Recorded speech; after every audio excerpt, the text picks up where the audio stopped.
Hello my gorgeous little earthlings. Today's little chat will be a little bit different because I'm going to talk to you guys about something I don't think I've ever discussed on here. But basically I am going on a blind date. Actually, I'm going on two. And I'm really excited for this new chapter of my life and I'm really excited to share it with you guys. Actually, the person I'm going on the first blind date with will be here any minute. So I'm really excited to share. Oh, look, they're here now. I can't do this. I'm doing blind date with a book. I'm doing blind date with a book. I'm not going on an actual blind date. I would never go on a blind date. I'm way too scared. So, blind date with a book. I don't know how many people would know what this is. I don't know where it originated. I don't know if every place on earth does this. So I'm just going to tell you all about it. Basically, blind date with a book is a book where you don't know what the book is. You pick books based on a selection of prompts. I'll read you the prompt of the first one. Anti-hero by Taylor Swift vibes. Feeling lost in your 20s, messy and relatable contemporary Australian fiction. So that's the first one. And the second one is A Love Letter to Sydney, which is where I live, also lost in your 20s, exploration of grief, and a Redfern share house. So I work in a bookstore and I had these books were curated by my very good friend and co-worker, Renee, who was in charge of the blind date with a book because we're doing it for Valentine's Day. Tomorrow is Valentine's Day, so I'm going to try and read at least one of these tonight. And I'm going to be kind of taking you on the journey with vlogging, doing sort of a reading vlog, I guess, because I've never done one before. But I thought it would be really fun and really interesting. But we're going to open this one first. So this is the book. I'm going to close my eyes and rip it open. Ouch. And I genuinely have no idea what either of these are. I did have a peruse through the shelves after I picked them up in the Australian fiction section to see if I could figure it out based on the prompts, but I don't know anything. So anyway, here are the books. Okay, book one.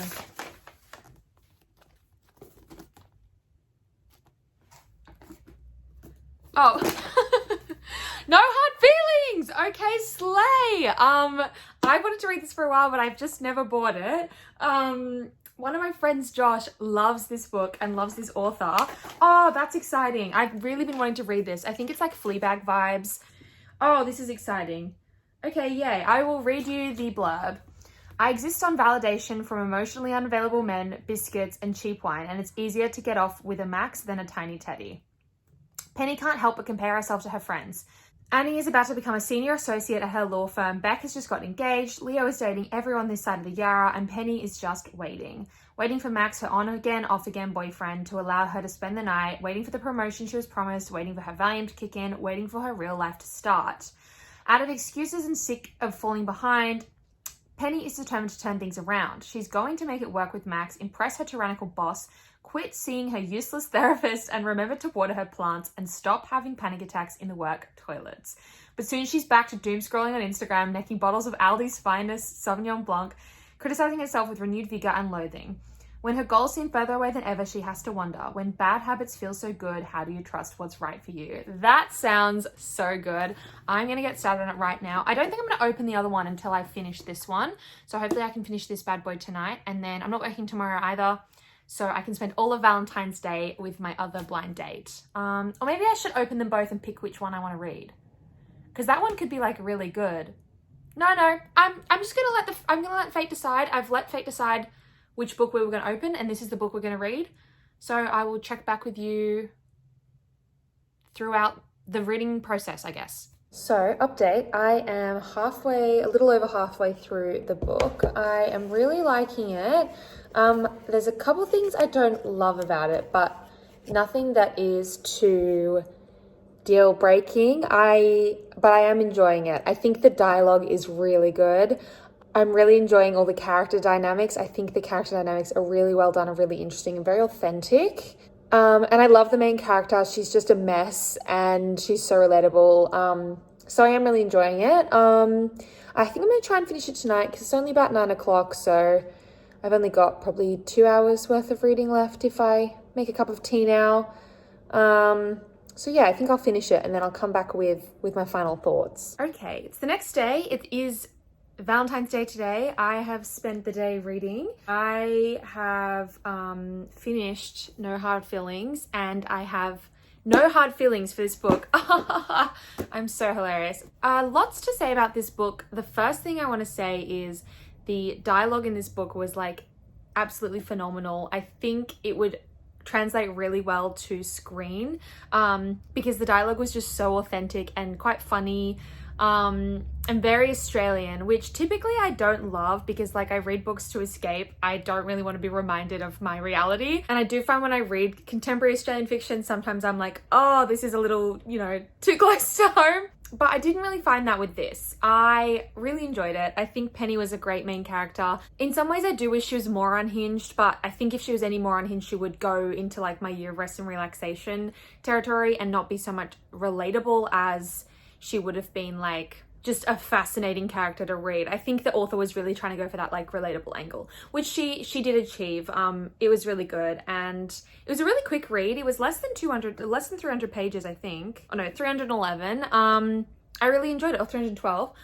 I really enjoyed it and yeah, it was a good pick. I've heard a lot about it and one of my friends who I work with, he really enjoyed it. But I don't think I would have bought it necessarily for myself. I think I probably would have borrowed it from someone, but I'm not mad that I bought it, if that makes sense. Like, I don't think I probably would have borrowed it from the library or bought it from someone, but I'm happy that I own it now and took a chance on it with the blind date. So we're gonna go on our next blind date for Valentine's Day, and here it is. I'll read you the prompts again. It was a love letter to Sydney, lost in your 20s, exploration of grief, and Redfern Sharehouse. I personally really love books about grief, so I am really excited to read this, and I tend to gravitate towards books on grief because I just really enjoy them because I'm a psycho apparently. Anyway, let's open the book. Oh, this one's packaged very, very well. Okay.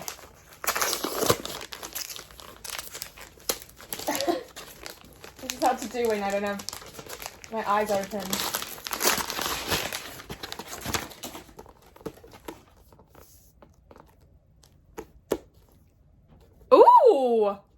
Oh my god, look at that cover.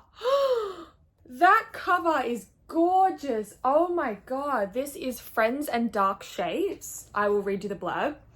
A group of friends moves into a share house in Redfern. They're all on the cusp of 30 and big life changes, navigating insecure employment and housing, second generation identity, online dating, and social alienation. And one of them, our narrator, has just lost her father. How do you inhabit a space where the landscape is shifting around you when your sense of self is unraveling? What meaning does time have in the midst of grief? Through emotionally rich vignettes tinged with humor, Friends and Dark Shapes sketches the contours of contemporary life. It is a novel of love and loss, of constancy and changing. Most of all, it is about looking for connection in an estranged world. Wow, that sounds really good. Look, I'm just starstruck at how gorgeous this cover is. Wow, and it's by Text Publishing, and I think Text Publishing is really good. Cover design by Imogen Stubbs. Fellow Imogen. Wow. Imogens are the best. I'm gonna start reading. This doesn't look too long either. It is 246 pages, so I can smash this out in the next like couple hours. I will come back to you when I'm about 100 pages in, or maybe halfway through, which I guess is about 100 pages, and let you know what my thoughts are. I've just realized that I am basically wearing the exact same thing I've worn for the past 2 days in this video, but I don't even care.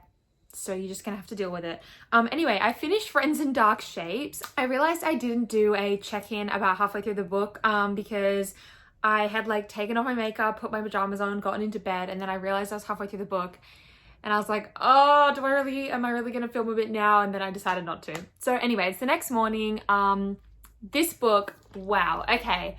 Talk about a successful blind date. This book was so good. This book, it was like a love letter to Sydney. It was about generational trauma. It was about like identities, finding yourself in your 20s whilst navigating racism, identity politics. It was insane. It was so good. It's told in these like short little, the book describes them as vignettes, so that would be the word I would use as well, where basically you get this little glimpse into like time periods throughout our narrator's life, and how all of these things kind of like mesh together in the context of their share house in Redfern, and like the changing, like if you're not from Sydney, so it'll be hard to explain, but it's all about like the gentrification of like culturally significant areas. Like Redfern is culturally significant to Indigenous people. It became a very culturally significant place, and then throughout the 2010s it's been gentrified a lot, and a lot of Indigenous people have been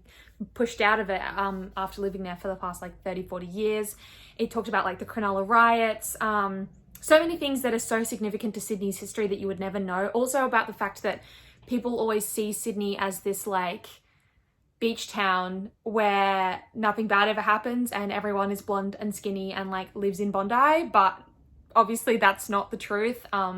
How like way out west it feels like a different place, but it also is so like authentically Sydney, and I just loved it. I'm so happy that I got this book in this blind date of the book, because I don't know if I would have taken a chance on it, because again, I don't typically read Australian fiction, but wow, it was just amazing. And there were so many things referenced, like the climate strikes and all these things that I went to. Like, I've been a part of this history, and I guess because I don't really read Australian fiction that much, it was crazy having this like basically my perspective put onto page like this. It was just so fantastic, and I really, really enjoyed it. And also the cover is so gorgeous.